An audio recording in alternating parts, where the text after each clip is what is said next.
Otyo akalaggaane tekajja buliika kakasanga mukyadalya nate we are back in yet another episode mu mboozi eno mu programu eno empya tuku Zimba Naffe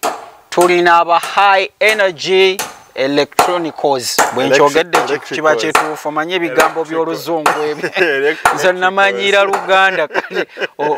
electricals electronic byonna nyinza okutabula eggwanga lino kaŋŋende nti basajja bazimbi ate nga n'ebyamasannyalaze nabyo bakugu payipo be bamanyi we baziyisayisa bwe bati okukakkana ng'ofunye ekintu ekituufu kye weetaaga. I hope mu episodes ze tubadde tujja tulaga okakasizza nti nkuleetera abantu benkakasa nti basobola okukolera omulimu gwo nga mulungi, sireeta bakiwaani. Ensobi ze tuzze tulaba ku bizimbe ebyenjawulo ne bajja ne bazigolola ozirabye, kitegeeza obeera otadde ssente woolaba. Nze ndiwo ku lulwo ggwe omuntu asookerwako omugagga simanyi bamanyi okukwata akawumbi kaabwe n'akawa kampani ennene emuzimbire, ndi ku ggwe afuna kakadde kamu bukadde bubiri naye ng'oyagala okuzimba ekirungi. Mu episode eri yagambye nti osobola n'okuzimba kalina ennene bweti naye nga oli wa bukadde bubiri, naye gwe kyosobola kasita oba nga osobola okkireeta ne muba nga temuyimirira. Mwami Lubega, nsaba abantu obabuuzeeko nate mu episode eno beeyanjulire bulungi. Mbakulisaayo mwenna ababadde bawumuddemu okuva gye twatandikidde, mwebale kujja nga mutugoberera era mwebale kwagala, mwebale kubuuza bibuuzo, mwebale kufollowinga na kulayikinga. Byo nnina bingi. So twongera bajjukiza ku mikutu gyaffe egyenjawulo okuli ogwa YouTube, Facebook, TikTok, Twitter, Instagram, yonna yonna gwe genda oteekemu butesi high energy electricals. Ojja kuba osobola okulaba bye tukolako, ebizimbe bye tukozeeko, bye tusitudde,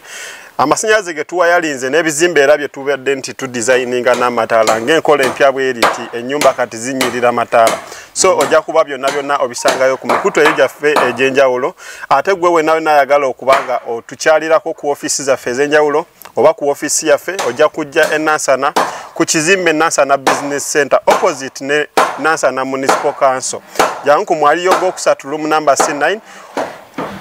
Ojja kuba otuuse ku ofiisi yaffe. Ate eri gwe wenna wena ayagala okukolera enzigi, bagala proofings, madinisa, garage gate, bitanda, ekigwa mu kkowe eri ebyuma, ojja kuba otusanga wali ennabweru. Oba bw'obeera nga ova Kakiri Wakiso, osookera ku mafuta ga Toto, ate n'oba nga oddako High Energy Fabrication Center. Otyo ebibuuzo nno nga nnina bingi olwaleero abantu be babuuza. Wali we twakoma mu episode wali eyasoose, bantu babuuzizza baagala okumanya effect ki ebeerawo singa nnyimiriza ennyumba n'enzimbako kitundu ssente ne zikomaawo ne nnyimirira. Buzibu ki obubeeramu ekyo? Obuzibu obuliwo kati nja kujjira mu mitendera nga bwe jijja jigendana. Nti bwe tubeera ku walling oba mu kuzimba ebisenge nga tukyali ku brick work, nti ennyumba bw'ogirekawo for a long period nga tonnakola ki nga ogiyimirizza nga tegenda maaso, nti amabuloka g'oba okozesezza gaba gagenda kuvunda. Nti mu kubeera nti eyitamu enkuba eno oba eyitamu amazzi n'okubeera nti ate yakibwako omusana enafuwa, nti otuuka ogamba nti kati ogiongerezeeko ng'ate olina kumenya kyewakola ki kyewatandika. Kati ate bwe tujja ku roofing bw'ogamba nti anyway katudde ku beam, bw'obanga ate ogirese ku beam level n'ogamba nti n'atandikirawo era bw'ogirekawo ebbanga eddene beam eyo etuuka n'enafuwa neggwamu sementi. Tugiwe emyaka emeka kwega ennyumba ngireke ebbanga ki? Giwadde emyaka, njiwe ebbanga ki nga ngirese? Kuba omwaka nagwo munene n'emyezi giyinza obbeera eminene. Kati olaba nyinza ogamba nti kale tugiwe ebbanga lya myezi 2 naye ng'ate sementi gwe baateekamu already naye tekola ki? Teyamala. Kaŋŋamba nga mmwe muzimba mwaba high energy electricals bwe tuba nga ffe tuzimbye tekiba it's not advisable okugirekawo okusuka emyezi 5. Yes sebo. Yes sebo. Kati ate ku biimu wali? Ku biimu osobola ogirekawo nga kale emyezi 8 ekinene nnyo naye ng'ate tegusaana kuwera mwaka. Bwe mba njagala mpezi omwaka teriyo ngeri gye nnyinza kuprotectinga kyenzimbyeko tetusobola kwalirako obuveera ng'enkuba tetuukako? Ekyo kiba kisobola naye wano wansi efa moisture ayingira olabaawo bwekoze olukonge kati nti etuuka wansi eno gye yatandikira ku brickwork oba ku musingi nebanga ekola ki enafuye olw'amazzi gano nti bwe bibanga bisenge bimaze okusitulibwa kitegeeza egenda fuuka akateebe oba egenda fuuka eki kwegamba amazzi gakuŋŋaanirawo nnyo ne galegama omuntu kati bwe ganoonyaawo okuyita galeka gawo mumuggodde yesebo galeka gajoonoonye kati abantu abazimbira emyaka ena bagenda kukola batya kati awo kiba kirungi kati tulina enkola ey'okusonda nti oli bw'aba nga alina ekizimbe kyayagala naye ng'alaba nti sente ze zijja buli mwezi ate nga sente ze yeetaaga oyinza okwesanga zijja kuwera nga mu myaka 2 tulina enkola ey'okusevinga naffe osevinga naffe sente zo bwe ziwerayo ezitandika okukola nga kaŋŋambe nga 80% tusobola okugenda mu maaso ne tutandika okuzimba omuntu agenda beesiga atya ne sente ze sente ya Uganda tokyayinza gyesigana bantu bakuwulita ne sente z'abannaabwe nga omanyi nti tuli kampani eri registered tosobola gamba nti osindisa omuntu oku ofiisi zaffe oba okoze transaction direct ku account yaffe tukuwadde receipt nti otureceivinze sente zo naawe olina confirmation receipt nti wakoze transaction ku gundi yaffe oba omuntu gwe wasindise n'azitukwasa mu cash aze ku ofiisi yaffe tumukoledde receipt nga high energy oba direct mwenyini yagiteeseeko mukotoliwo ogenda kukola ki omwegaana ekyo mbuuzizza kyabwe kuba abeebweru ndaba be basinga okukuweereza ssente era bwe kiri owaweebweru ataliwo waweerereza ate kati n'abagiddeyo receipt za kino ekizimbe ziri mu miliyoni 2 meka 2 kwegamba tuli beesigwa era tetusobola kulya sente ya muntu yonna abagamba abazimbi kizibu nnyo okumala gamwesiga anti kati oli aba muzimbi naye kati wano oli mu kampani to be honest waliwo omuzimbi gwe mmanyi eyo engineer yasoma n'okusoma naye ye bw'aba akuwa quotation akuwa nnene ebifikkawo bw'ogula omusenyu mungi ekiroloole nga zijja bapakirako ng'ate atwalayo ku sayiti ze ffe kye tetukikola lwakuba nti wano tetunnakikola engeri gye tubadde twakayingiza amasannyalaze kuba bwe tutuuka ku sayiti engeri gye tuli kampani nti tukolaga n'ebyamasannyalaze bwe tufuna paati gye tuwayalinga tugenda maaso ne tukuterawo kamera kati wano tugenda kuinstalingawo kamera nti oli ali eri ebweru nannyini ekizimbe kino asobola okulaba ebigenda maaso kuki ku sayiti ye mba ku ssimu wali bwe nti oba ku ssimu ng'okola inspection ku sayiti ye era kyangu nnyo okugamba mwami Lubega ti mwami Lubega nga ndaba bano ate omwana ng'afuluma n'omusenyu naye nga ono yali kugulawo tamanyi nti bamulaba naye nga ate nze nkimanyi naye olwokuba nti siriiwo ndekawo kamera okunyambako ne mukama wange okulaba biki ebikola ki genda maaso ye kintu nga mukitaddemu amalala mangi era mu gundi ddala eziddako ogenda kujja ozirabe kamera nga wezi mu buli ango anti ennyumba tugirambula kati nga bwe mugiraba ate tujja kukomawo ng'era erina weetuuse twongera okulaga nti kati ensobi eri ogijjukira nti kati bwe baakola bwe bati result yeeno bwe tukomawo ng'eyiise temuleeta mirimu naye nkakasa zijja kuba zikya ejja kuba ekyaliwo kakati ekirala abantu kye babadde babuuze ennyo ku abazimba empola baŋŋambye entereka y'amatiriyo ebeera etya kati oleese embaawo zo nnyingi bwezi tutugenda kusereka mulundi oyisoosoosa embaawo beebuuza otereka otya kati nga bw'olaba wano tulinawo temporary structure yaffe kati eno temporary structure tugikolanga ya kisenge na ddiiro tuyina abaana we basula naye tuyina ne paati ya store nti kati ebyo seminti mitayimbwa biki biterekebwa mu store muno bwe tuba nga tubiterese muno kiba kizibu okukola ki okubbibwa oba okwonooneka kati ate bwe tudda ku mbaawo embaawo kyekintu ekitagenda kufa naye kati sofa wano twakakozesa embaawo 2,000 ku kizimbe kino naye zonna tetwazireeta omulundi gumu tugamba eza roofing zokka tuli mu 2,000 kwegamba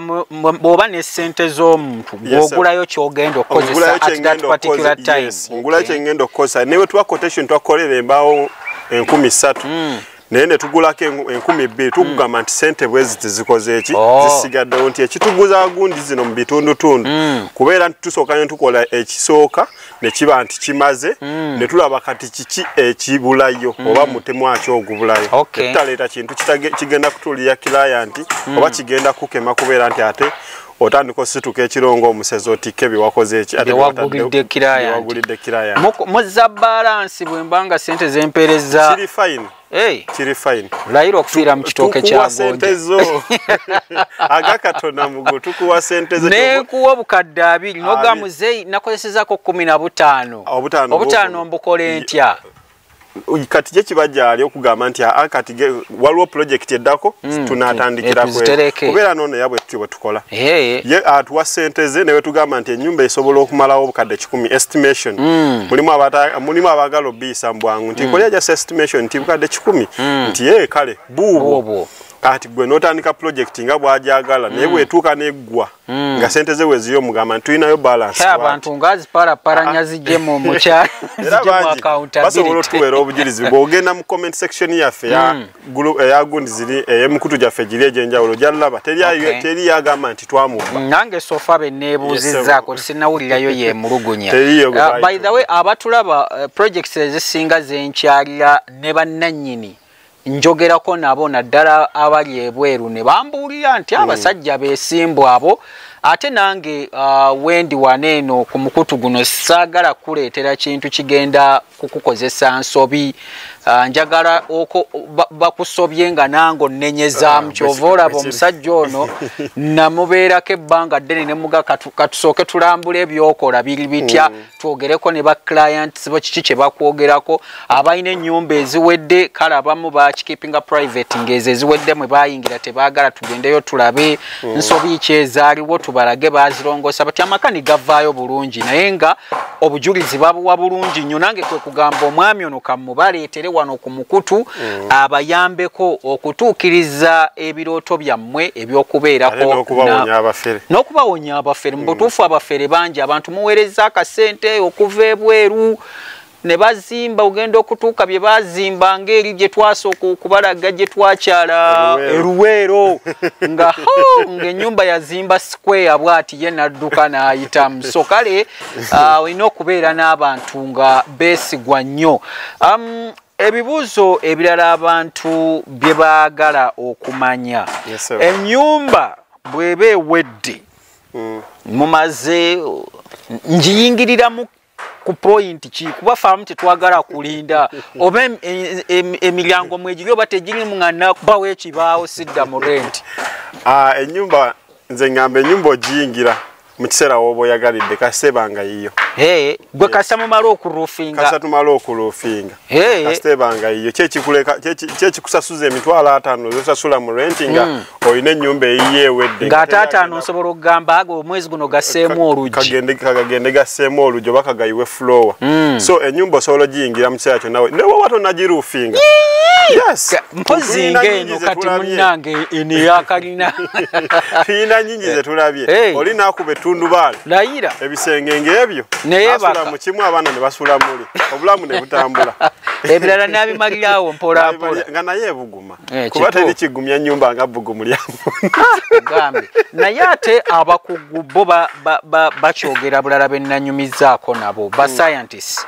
bagamba ate si kirungi kusula mu nnyumba ng'eri half finished anti ate si kirungi kubeera na stress nga zikusuza otunula ekyo nakyo ate kituufu kuba omuntu alina okwebaka n'awummula ate era basawo be batugamba twebake bulungi webake mulungi ng'okola ki obwongo obwo busobola okurelaxinga naye bwe mbanga nze bugenda asobola okurelaxinga nga ndi mu nnyumba yange yadde tennabaserekebwa lwaki ate mba nsigala eri gye ngenda ofunira stress ennyumba bwe muba mugisiize langi mumpa amagezi okugyebaka muwadde yange nga tugisiize langi kuba ne leva y'okusiiga langi tujja kutuukayo eyo otunnyonnyole na bulungi ebya langi naye kati anti kisinziira ekika kya langi kyokozesezza mulimu ennyumba ze basiigisa langi ey'amafuta ng'egenda kuba kale kugamba ekyali mbisi ebeere ng'ate ekuafectinga olwa langi oli nti aba awunya nnyo olw'amafuta gano ge bakola ki ge baba nga bataddemu obola nti ebiseera ebisinga basiiga paati n'amaliriza ebisenge byeri nga basulawa nga basula mbise kati nga boolaba eno nti ne basiiga ground floor naye nga basulawa nga basula waggulu so tekiri advisable okusula mu nnyumba nga bakyagisiiga abantu baffe abalabi abasookerwako bw'oba wakumuwa magezi kuzimba nnyumba omuwa azimbe ennyumba efaanana etya kuba kati tusobola bakubira kifaananyi kya guyumba bwaguuga nga ye enteekateeka yayagala enju eri mu bukadde nga 10 oba 9 oba 8 anti kati ebiseera ebisinga tusinziira ku kiggwe kyoyo yayagala ekintu ekiri simple anti ayagala ekiri simple naye ngenda muteerawo akayumba akali simple agambe nti nze saayagalako kisenge nga temuli kinaabiro naye nze mukoledde kali simple kati so desires zange si ze desires zaani okuleka nga kukoledde kasikeeki nemu intersectinga n'egundi ideas ez'enjawulo nti njagala ekintu bwe kiti njagala bwe kwega paka mutuuka ku nzikiriziganya yes kuba kati ffe tuliwo ku developinga client kyakola ki kyayagala oba kyalina mind ze nawuliddeyo n'abooza nti ye bw'atuuka ku roofing n'aleeta emiti gye egyakalitunsi temusereka gikolera ddala tegirina buzibu yesebo gikolera ddala naye tukola tumikisinga tosobola kuserekesa giri gyokka kati nga wano bakuba nti wano twakozesezza mbaawo zokka naye bwe tuba nga tugenda tabikamu emiti gino egyakalitunzi nayo gikolera ddala bakikola ku savinga oba kirina engeri gye kiba kisavinga kuba nakyo tekirina side effect yonna tekirina side effect kuba njagadde naye abeshuwa nga kiva ku mukugu kubanga ayinza ogiseresa enju nemuyiikira nedda tekisoboka kalitunsi yekka yasereka kalitunsi gwe tusinga okukozesa miti kyemirala gyoyinza ose sinza leeta mahogani wange ate oyo wa bbeeyi payani wa bbeeyi naye nga gyonna giba gisobola okukola yesebo naye nti ebbeeyi yevaringa yekujja ku kiri yesebo amabaati galiwo agaliko amabaati sijja kugamba nti gano ge galiko oba gali tegaliiko amabaati gonna kwegali kisinziirako oli kyabakola ki omuntu ayakola kintu kye kirungi nze bibuuzo ndeeta byaba baagala obabulire mabaati kyagaliko sente zaabwe bazisindika bwe tudda ku mabaati kategula yaliko ono gwe bayita simanya kale kategula yaliko naye tulinamu smooth ne rough yesebo naye nga kategula yakola ki yaliko kategula ono alina advantages ki era beauty ekyawukanya ebintu bino nti ebeera beauty nti kati nze bwe nkwata nenteekako ebaati lyange lino eryeru oli n'ateekako kategula omuddugavu era oli bw'anajja site attraction ejja kubeera nnyo kwani oli owettegula esebo gwaseresezza ekirala baba bakulaba mangu nti oli old man out tosaana kyova olaba nti kati nga bwolaba neighbors baffe bano nti zonna ennyumba eziriwo kalina ate ezisingawo zonna ziserekeddwa mategula nti kati wano obeera tosobola kujja n'oserekesa baati ate wabula either olina kukwata peesi yaabwe ate okubasukkulumako naye tosobola zimba nnyumba ng'eri ku mutindo gwabwe ate n'oyawukana ate okubasukkulumako n'oseresa bire era oba olina kuleeta mategula anti kakati era amategula nago galimu ebika yesebo kati tulinawo ago aga bulijjo aga itale naye tulinawo ne gali aga potigo kati potigo ate ye wabbeeyi okusinga kwago waliwo ensereka endala era nayo tujja kukyalirako site kwe museresa ekintu ensereka eya flat bweti ndowooza nga bwe ndaba baliraano awo ensereka eyo ndaba abagagga abagikozesa eriko ki terina nnyo kyamaanyi just nga bw'ogamba nti kuba copper idea okuva eri ebweru gye bakola ki but I'm told ensereka eyo yesinga okusavinga sente esavinga naye ate olina bye weereetera nti ennyumba esobola okukutama lwaki nti jjukira bw'oba okwesa amabaati ago ennyumba tesobola kunywerako kala tesobola kunywerako paint etya nti amabaati gano galina engeri gye gayingiza amazzi mu bisenge nti osevinze naye ate olina kyogenda okwereetera nti ennyumba egera tuuka ekutamenga ebisenge byonna byonna bitotobala yesebo waliwo yabadde aŋŋambye nti musobola ogimuserekera naye ndowooza disadvantage agiwulira disadvantage za roofing eyo bwetyo nnyingi nnyo bagiyitaani flat eyokukweka amabaati kale ffe tugamba ayaserese flat bwe tukiyita ebeera esavinga naye mu maaso eyo results eziba nnungi omuntu bw'aba yasereka flat nga bwe tumuyise musobola okukeera ku makya ne mumukyusiza ensereka kiba kisoboka naye kakati ate obeera odda mu process gye wandibadde wavaamu olw'okwagala okusevinga nti ate kati oba ozzeeyo mu process ya roofing ng'ate ogenda mmenya bye wali ozimbye iya wata abamenya kito abamenya lwa nsonga nti olina okumenya mpaka wa amabuloka nage bazimba waggulu gano agavuze gonna ne gakola ki era ebiseera ebisinga bamenya paka ku wall plate oba paka ku bimu yesebo okay ondoza abantu tubasiibule tunaaba tuddamu omulundi oguddako basiibule obajjukize newe musangibwa abantu essimu bakube kale sebo tweyanziza mwena abaze nga batugoberera tweyanziza ababuuziza ebibuuzo muli bangi tweyanziza abazze ne mutukyalirako ne mulaba bye tukola ne mulaba gye tusinziirira ate tweyanziza mwena abakomentinze abalikinze abasubscribinze ko n'abo abaturikomendinze tweyanziza nnyo yadde nga tuba tetunnabakolera naye bangi baturikomendinze amanya Lubega Jimmy nga nviidde mu kampani ya High Energy Electricals bano nga basangibwa Nansana wali ku kizimbe Nansana Business Center room number C9 omwaliyo ogwokusatu oba gwe bwotuuka ku kanso gwe buze ekizimbe Nansana Business Center ate eri gwe wena ayagala okukolera enzigi oyagala kukola enzigi za aluminium za steel oyagala kukolera garage gates madinisa oba nzigi osobola okutukyaliyako wali ku workshop yaffe wetukolera n'olaba ku byuma ki bye tukozesa so nobeera nga otuwa omulimu gwo ng'omanyi bulungi kye tugenda okukolera gwe wena ayagala okutunoonyako osobola otusanga ku mikutu egy'enjawulo egya internet okuli ogwa Facebook, TikTok, Instagram, YouTube gwoteka mbutese ekigambo High Energy Electricals ojja kuba atolaba logo yaffe eno gyolaba ku element yange oba ku reflector jacket oba gyolabaawo wansi ate obenga ogenda maaso n'okulikinga era n'okusubscribinga gwe wena ate ayagala okutukubira ku masimu oli mu ggwanga oba oli mu nsi z'ebweru ojja kukuba ku namba ya 074 083 074 083 073 n'osembyayo 5 eri 074 083 073 n'osembyayo 5 oba ya MTN ya 078 88